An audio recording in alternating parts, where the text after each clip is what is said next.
Question 27. What is the value of the y-intercept of the graph of g of x equals 73 times 4/5 to the x power? Okay, so here's what is really important. Y-intercept. I need to find the y-intercept. Necesito encontrar el y-intercept. So what you need to remember is a few things. So y-intercept. Remember the y-intercept, x is always 0. And for the x-intercept,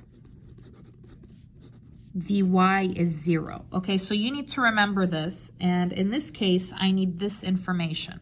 So por el y-intercept, x siempre es 0. Y por el x-intercept, y es siempre es 0. So to answer this question, you need to memorize this. Okay, para contestar esta pregunta, deben que recordar esto.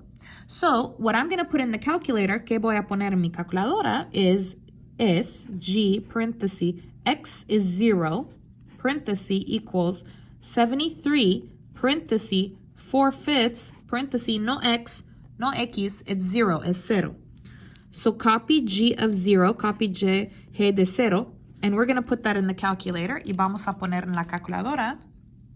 So 73, and let me zoom out so you can kind of see how I'm putting in my calculator. Parenthesis, 4/5, so 4, and then you do control, divide, 5, go to the right, derecha para salir del fracción, so go to the right to get out of the fraction, close the parenthesis, to put exponent 0, para poner exponente 0, this button, este botón, 0. And then you push enter. My answer is 73. Mi respuesta es 73.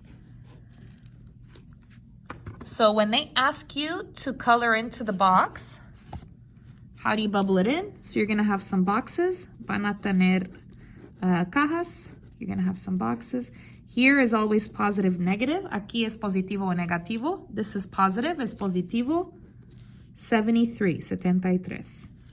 And this is your answer. Y esta es su respuesta. Thanks for watching. Please leave a comment and subscribe.